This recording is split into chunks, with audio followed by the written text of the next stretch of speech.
So hello cuties, welcome to my YouTube channel. હું પૂજા મિસ્ત્રી અને આજનું કેપ્શન જોઈને તમને લોકોને વિડીયોની ખબર પડી જ ગઈ હશે કે આજના વિડીયોમાં શું છે. યસ, મેં મુંબઈ લિંકન રોડથી જે શોપિંગ કરી હતી એનો આખો હોલ છે અને મેં લાઈફમાં પહેલી વાર આટલી બધી શોપિંગ કરી હતી. And the second thing is તમને આજે મારી ફ્રેમ બહુ જ એસ્થેટિક લાગતી હશે જસ્ટ બિકોઝ હું કહી દઉં, થોડુંક શો ઓફ કરી લઉં. આ જે ફ્રેમ છે એ મેં મારી જાત મહેનત ઉપર બનાવી છે. લાઈક લિટરલી હું રાત્રે 11 વાગે મેં આ ફ્રેમ બનાવવાની ચાલુ કરી હતી અને રાતના 3:30 વાગ્યા સુધી મેં આ ફ્રેમ બનાવી છે, ત્યારે આ બની છે. એન્ડ આવી તો હજી મારે 4-5 બનાવવાની છે, જેથી મારા વિડીયોઝના એસ્થેટિક હજી વધી જાય. પ્લસ બીજી વસ્તુ એ છે, જ્યારે મેં વિડીયોની શરૂઆત કરી હતી ત્યારે જસ્ટ નોર્મલ એક ફોન જ હતો એન્ડ નાવ કેમેરાની ક્લિયરિટી છે, અમારી પાસે લાઇટ્સ છે, સ્ટેન્ડ્સ છે, કેટલું બધું છે જેના કારણે અત્યારે વિડીયો આટલો મસ્ત લાગી રહ્યો છે. તો હવે વધારે બકબક નથી કરવું, હું તમને બતાવું જે મેં લીધું છે. અને મને ખબર જ નથી કે મુંબઈ આટલું સસ્તું છે. લાઈક દરેક વસ્તુ જે અમદાવાદના પ્રાઇસ ઉપર જ મળી ગઈ છે મને. તો ફર્સ્ટ જે છે એ છે આ બેગ. લિટરલી એટલું મસ્ત બેગ છે અને એનાથી બી વધારે સારી એની પ્રાઇસ છે. ઓનલી 300 રૂપીઝ યાર. સી, તમે આ બેગ જોઈ શકો છો, અહીંયા ગોલ્ડન ચેન છે, એનો કલર બહુ જ પ્રીટી છે અને બહુ જ સરસ લાગે છે. અને મેં ફર્સ્ટ ટાઈમ આવું કોઈ બેગ ખરીદ્યું છે જસ્ટ બિકોઝ હવે હું પણ એક સારી ક્રિએટર બની ગઈ છું, મારે પણ ઇવેન્ટમાં જવાનું છે, તો હું આ બેગ લઈને જઈ શકું છું અને કોઈ નહીં કે આ 300 રૂપીઝનું છે. Second thing is this chappals. See, generally લો ગાર્ડનથી બી હું શોપિંગ કરતી હોઉં છું, તો ત્યાં કેવું હોય છે કે નોર્મલ રેટમાં બધી વસ્તુઓ મળી જાય, પણ થોડી ક્વોલિટી પણ એવી હોય છે. પણ આની ક્વોલિટી બહુ જ મસ્ત છે. આ આઈ થિંક 250 રૂપીઝના મને મળી ગયા છે અને આની ક્વોલિટી પણ એટલી મસ્ત છે. ઇવન તો આ જે આપણા ફ્લેટ જે આવે, આ જે છે ને એકદમ સોફ્ટ ને એવું છે, તો મને લિટરલી બહુ જ ગમ્યું. તો અને યાર મારે કેટલા ટાઈમથી આ વસ્તુ યુઝ કરવી હતી, પણ મારે આ વિડીયો બનાવવાનો હતો, તો હવે હું કરીશ.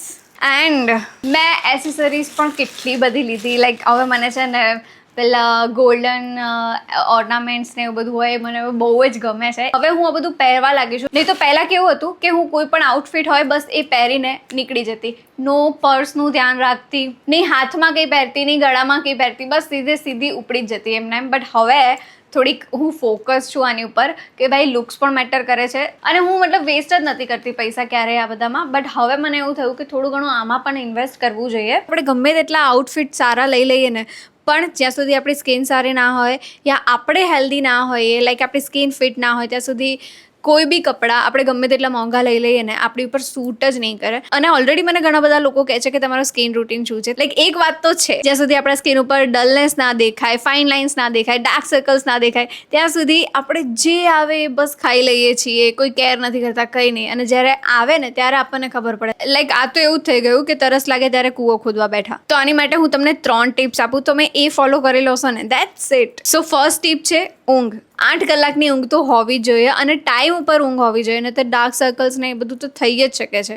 ઇવન મારાથી કંઈક શીખી લો, 12 કલાક સૂવું છું. સેકન્ડ ટીપ છે ફૂડ. જેવું ફૂડ તમે કન્ઝ્યુમ કરશો એવું જ તમારા ફેસ પર દેખાશે. Good protein, healthy fats, vitamin A બધું બહુ જ હોવું જરૂરી છે આપણા ખાવામાં, જસ્ટ બિકોઝ એનાથી જ આપણી સ્કિન ખીલે છે, એનાથી જ આપણી સ્કિન સારી દેખાય છે. અગર એ જ આપણે નહીં ખાઈએ, મતલબ કન્ટિન્યુ આપણે જંક ફૂડ જ ખાશું, તો સ્કિન ખરાબ થવાની જ છે. અને આટલી હાર્ડ એન્ડ ફાસ્ટ લાઈફસ્ટાઈલમાં થોડું તો હાર્ડ છે પ્રોપર ડાયટ ફોલો કરવું, બટ બનતું તો ટ્રાય કરાય. ટીપ 3 છે એ મેઇન છે, સ્કિન કેર સપ્લિમેન્ટ્સ એડ કરો તમારા રૂટીનમાં, બિકોઝ એ જ મેન્ટેન કરશે તમારી સ્કિન હેલ્થ. ઇવન તો હું પણ કોલેજન કન્ઝ્યુમ કરું છું. હું યુઝ કરું છું HK વાઇટલ્સ કોલેજન. કોલેજન એ પ્રોટીન છે જે સ્કિનને પ્લમ્પ અને હાઇડ્રેટ રાખે છે. ઇઝી ટુ યુઝ છે, ડેઇલી 1 સ્કૂપ ઇન વોટર. આમાં છે vegetarian collagen peptides, vitamin E, vitamin C, hyaluronic acid, જે ફાઇન લાઇન્સ, ડલનેસ, ડ્રાયનેસને દૂર કરે છે અને સ્કિનને ગ્લો આપે છે. ઓરેન્જ ફ્લેવર છે, નો એડેડ શુગર અને કોઈ સાઇડ ઇફેક્ટ પણ નથી. આ તો હું કેટલા મહિનાથી યુઝ કરું છું. ઇવન તો મેં 4 થી 5 ટબ ખાલી કરી નાખ્યા છે. એન્ડ લિટરલી આનાથી ફાઇન લાઇન્સ નથી રહેતી, ડાર્ક સર્કલ્સ ગાયબ થઈ જાય છે, ડ્રાયનેસ નથી રહેતી અને આમાં બાયોટીન હોય છે, જેના કારણે મારા હેર અને નેલ્સ બહુ જ સ્ટ્રોંગ થઈ ગયા છે. જો સરખું રિઝલ્ટ જોઈતું હોય તો કન્ટિન્યુ યુઝ કરવું પડશે. બાય કરવા માટે hkvitals.com કરીને એમની વેબસાઇટ છે, ત્યાંથી તમે બાય કરી શકો છો. ઇવન તો તમે મારું કૂપન કોડ યુઝ કરશો પૂજા સ્કિન 10, તો તમને મળશે એક્સ્ટ્રા ડિસ્કાઉન્ટ.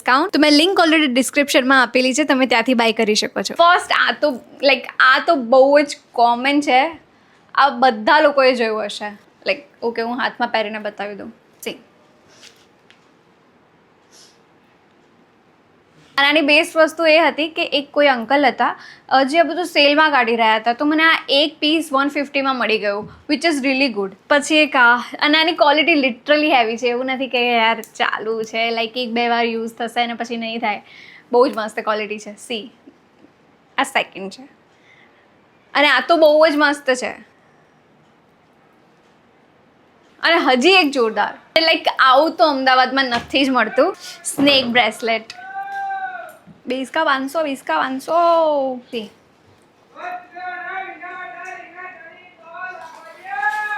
ગાઈઝ, આ વસ્તુ મને એટલી ગમી છે બિકોઝ આનો તો મલ્ટિપલ યુઝ છે. આપણે અહીંયા બી યુઝ કરી શકીએ, અહીંયા બી, પછી નેક પર બી પહેરી શકીએ. અને 150માં મને આ મળી ગયું. દેટ ઇઝ ગ્રેટ યાર, ગ્રેટ.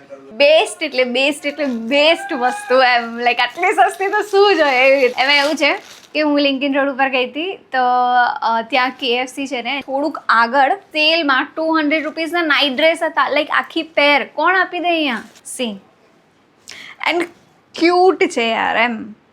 અને ઘણા બધા એ લોકો પાસે ઓપ્શન્સ હતા, પણ મને આ બહુ જ ગમ્યો, એટલે પછી મેં આ પરચેસ કરી લીધો.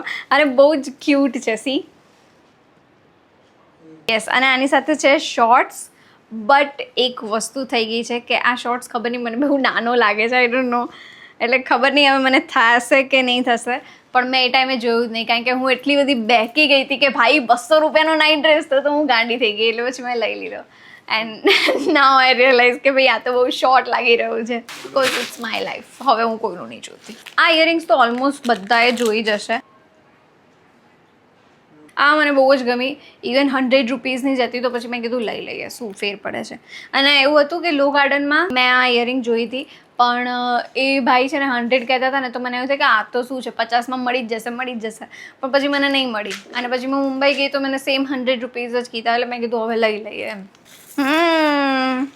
પછી વેસ્ટ છે, આઈ ડોન્ટ નો આને કેવી રીતે સ્ટાઇલ કરીશ કે શું હશે, હવે એ તો બધું જોવાશે. બસ મને ગમી તો મેં લઈ લીધી. દેખાય છે?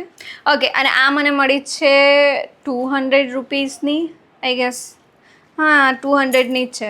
મેં આ બધું ક્યારે પરચેસ નથી કર્યું ને, તો મને થોડુંક બહુ આમ એવું લાગે કે આ બહુ એક્સપેન્સિવ છે, આટલું બધું બી ખર્ચો કરાય. અને પ્લસ મને આમાં એ નથી ખબર કે હું આને કેવી રીતે સ્ટાઇલ કરીશ. ઓકે, તો એમાં થોડુંક છે કન્ફ્યુઝન. અગેન, મેં મારી લાઈફમાં ક્યારેય બેલ્ટ પરચેસ જ નથી કર્યો. ક્યારેય એટલે ક્યારેય નહીં. બિકોઝ મને છે ને, મતલબ બેલ્ટ એડજસ્ટ કરતા નથી ફાવતા. બેલ્ટ તો જનરલી એની માટે જ હોય ને કે પેન્ટનું પ્રોપર ફિટિંગ ના હોય કે એવું કંઈ હોય ત્યારે. પણ મને જનરલી એવા પેન્ટ જ નથી ગમતા કે જેનું ફિટિંગ પ્રોપર ના હોય. અગર નહીં હોય તો હું નહીં પહેરશે. અને હું પહેરીશ તો નહીં જ, પ્લસ પરચેસ બી નહીં કરું એવી વસ્તુ. એટલે મને એવું લાગ્યું કે હવે આઈ થિંક મારે બેલ્ટ બી પરચેસ કરવો જોઈએ. કે આમ ઘણીવાર એવું ના હોય કે જસ્ટ ફિટિંગ માટે, બેલ્ટ સારા પણ લાગે. સો આ તો બધાની પાસે, ઓલમોસ્ટ છોકરીઓ પાસે આ બેલ્ટ તો હશે જ. Okay, another western. સી, આમાં હાર્ટ ને એ બધા પણ ઓપ્શન હતા, બટ મને હાર્ટ ને એ બધું નહીં ગમતું, તો મેં આ પ્લેન લીધી. હવે જોઈશું આપણે કે આને કેવી રીતે સ્ટાઇલ કરીએ આગળ. જમાઈ ના રહે તો સારી વાત છે. ઓકે, આ કુર્તી છે. આ કુર્તી અત્યારે બહુ જ વાયરલ થઈ રહી છે કે અહીંયા જે નેક ઉપરથી અહીંયાથી બાંધવાની આવે. કેટલા બધા લોકો, ઇવન કોલેજ ગર્લ્સ આ પહેરતી હોય છે પેન્ટની ઉપર. બહુ જ મસ્ત લાગે છે. અને આ ઓનલી 150ની જ હતી, તો મને મળી ગઈ સારી, અને કલર પણ સારો હતો, તો મેં પરચેસ કરી લીધી. પણ ટ્રાય કરીને તમને બતાવું. So next is skirt with pant. અને કંઈક કહેવાય છે હવે, પણ આનું મને નામ યાદ નથી આવતું અત્યારે. એકચ્યુઅલી એની પેટર્ન સ્કર્ટ ટાઈપ છે, બાકી છે તો શોર્ટ્સ જ. અને મને બહુ જ જરૂર હતી, બટ અહીંયા લો ગાર્ડનમાં આઈ થિંક 1000 પ્રાઇસ હતી, અને મને 500 રૂપિયામાં જ મળી ગયું આ મુંબઈથી. એન્ડ લિટરલી મુંબઈથી વસ્તુ જે પણ લઈએ ને, લાઈક પેન્ટ્સ ને એ બધું, તો બહુ જ સસ્તું પડે છે. પ્લસ આનું ફિટિંગ પણ બહુ જ સારું આવે છે. હું આઈ થિંક 1 વર્ષ પહેલાં હું ગઈ હતી, જ્યારે મેં 500 રૂપીસના પેન્ટ્સ લીધા હતા. કોરિયન પેન્ટ્સ જે આવે એ બ્રાઉન અને ક્રીમ લીધા હતા. સેમ ધીસ પેન્ટ બહુ જ મસ્ત છે, બહુ એટલે બહુ જ મસ્ત છે. અને આ મેં લીધું 600માં, અને એનો કલર મને બહુ ગમી ગયો. પ્લસ આમાં એવું હતું કે મારી પાસે બ્રાઉન પડ્યું છે અને ક્રીમ પડ્યું છે, તો હજી આ એક બેઝિક થઈ જાય તો મજા આવે એમ. Okay, last heals.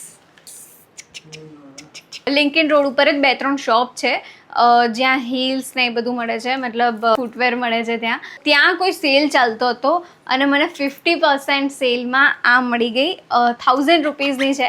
આટલી રેન્જમાં તો મેં ક્યારેય કોઈ ફૂટવેર પરચેસ કર્યા જ નથી. આઈ થિંક કર્યા હશે તો માંડ 1-2 વાર કર્યા હશે. હા, આદિ કરતો હોય બિકોઝ એને ગમે છે. મને તો એવું જ લાગે કે ભાઈ શૂઝ મતલબ પગમાં તો શું જેટલો ખર્ચો કરવો, પણ કંઈ નહીં. તો બી મેં કીધું આ વખતે તો મારે કંઈક લેવું જ છે એમ. તો 50% સેલ હતો તો પછી મને આ 1000 રૂપીઝમાં જ પડી ગયા. બટ યાર આની હીલ્સ બહુ જ મોટી છે. મેં જ્યારે ઘરે આવીને ટ્રાય કર્યું ત્યારે ખબર નહીં મને એવું લાગે કે હું તો ભાઈ કોઈ એક આમ લેવલ ઉપર છું, બધા તો નીચે છે એમ. હું બધાને એમ નીચેથી વાત કરતી હોય ને એવું લાગે છે. યસ, આટલી જ હતી મારી શોપિંગ. મને બહુ જ મજા આવી ગઈ યાર. અને શોપિંગ બી બહુ જ જલ્દી થઈ ગઈ બિકોઝ મારી એક ફ્રેન્ડ હતી રાજવી કરીને, એ ત્યાં અમારી સાથે હતી. ઇવન એ મુંબઈની જ હતી એટલે અમને બહુ ઇઝી પડ્યું શોપ કરવામાં. ઇવન તો લિંકિન રોડ ઉપર એક વસ્તુ એ પણ છે કે તમારે બાર્ગેનિંગ કરાવતા આવડવું જોઈએ. જો તમને એવું સારું આવડતું હોય ને, ભાઈ ના આવડે, મને બી એટલું કંઈ ખાસ આવડતું નથી, પણ બસ ત્યાં આપણે ઊભું રહીને એવું કહેવાનું એમને કે એ ધારો કે 1000 કહેતા હોય ને તો આપણે 500 કહેવાના. પછી એવું કે નહીં તારું નહીં મારું, ચલ અહીંયા આવી જાય આટલા ઉપર ને એવી રીતે કંઈક બસ બોલ્યા કરવાનું યાર. આપણે ટાઈમ વેસ્ટ કરીએ ને થોડો ઘણો. એટલે પછી તો એક જે કિસ્સો હતો એ હું તમને એવું કહું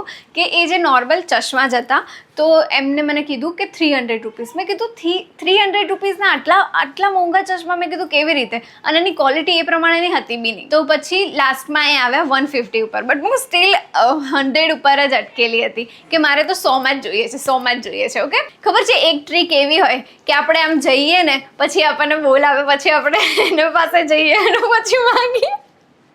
તો એવી રીતે બસ આ જે સિચ્યુએશન હતી ને એ ભાઈ સાથે મારી કંઈક 3 થી 4 વાર થઈ કે હું જઉં છું પછી કે ઇધર આ બેટા પછી બેટા તો જાય ત્યાં અને પછી એ કે 150 મેં કીધું यही आपको बोलना है तो फिर क्यों बुलाया मुझे, कम करो થોડા. પછી એવી રીતે 3 થી 4 વાર એવી રીતે ગઈ. અને ચોથી વાર મેં કીધું તમારે જો મને 100માં આપવા હોય ને તો વાત કરો. તો એમને મને એવું કીધું જો હું તને કહું છું હું લાસ્ટ તો 150 જ આપીશ, પણ તું આગળ જઈને જો કોઈ 150 કીધું અને તે ખરીદ્યું ને તો તારું નહીં સારું થાય. મેં કીધું શું સારું નહીં થાય? તો એને કીધું કે નહીં, અગર 150 में ही खरीदना हो तो तू इधर ही आएगी. मैं ठीक है, कोई बात नहीं, मैं इधर ही आऊंगी. શોપ વાળાનો એક તો ડાયલોગ હોય જ છે કે આટલામાં જો તને મળી ગયું ને તો હું આ બધું તને આપી દઈશ. એક ભાઈ હતા જ્યાં હું પેન્ટ્સ લેવા ગઈ ને ત્યાં, તો એ મને એવું કહેતા હતા કે આ જીન્સ હું તને 1200માં આપું. મેં કીધું 1200 તો નહીં જ, કારણ કે હું ગયા વર્ષે 500માં લઈ ગઈ છું. તો હું બી 500 કરતી હતી અને 1200 પછી 1000, 800 ને એવી રીતે આવ્યા. અને પછી એમને કીધું કંઈ નહીં, લાસ્ટ હવે મને તું 600 આપી દે. અને હું અટકી હતી 550માં. અને પછી મેં કીધું ઓકે ભૈયા અભી લાસ્ટ ના તુમ્હારા ના હમારા 600 में ક્લોઝ કરો. લાઈક એટલું તો મને પરવડે બી નહીં, પોસાય બી નહીં, એવું બધું કહેતા હતા. અને પછી મેં કીધું બસ હા યાર હવે મારે કંઈક યાર આ કંટાળો આવે ને યાર. એમ મતલબ લાસ્ટમાં તો ખબર જ છે કે 600માં આપી જ દેવાના છે, તો શું કામ રકઝક કરો છો, આપી દો એમ. તો થોડુંક એ આપણો ટાઈમ વેસ્ટ કરે, આપણે એમનો ટાઈમ વેસ્ટ કરીએ, એટલે એ બધું આખું થાય કામકાજ. અને પછી મેં કીધું કે યાર ભૈયા મેં અબ રો દૂંગી, હા અબ દે દો 600 में. પછી એમને કીધું ઠીક है आप रो दोगे तो ठीक है दे देती हूँ. સો યસ, આ હતી મારી મુંબઈની શોપિંગ. તમને કેવી લાગી મને જરૂરથી કમેન્ટ કરજો. અને if you like this kind of videos તો હું હજી બનાવતા રહીશ. તમે બસ ખાલી કહેતા રહેજો કે મને તમારા આવા વિડીયોઝ ગમે છે, તો હું થોડુંક ટ્રાય કરીશ. થોડીક ફેશન સેન્સ વધારીએ, થોડુંક એમાં આપણે આગળ વધીએ. હું શું કરું છું શું નહીં એ તમને કહું, તમે થોડું તમારું મને કહો, બસ એવી રીતે ચાલ્યા કરશે. તો બસ આટલું જ હતું આ વિડીયોમાં. Thank you so much for watching this video. By.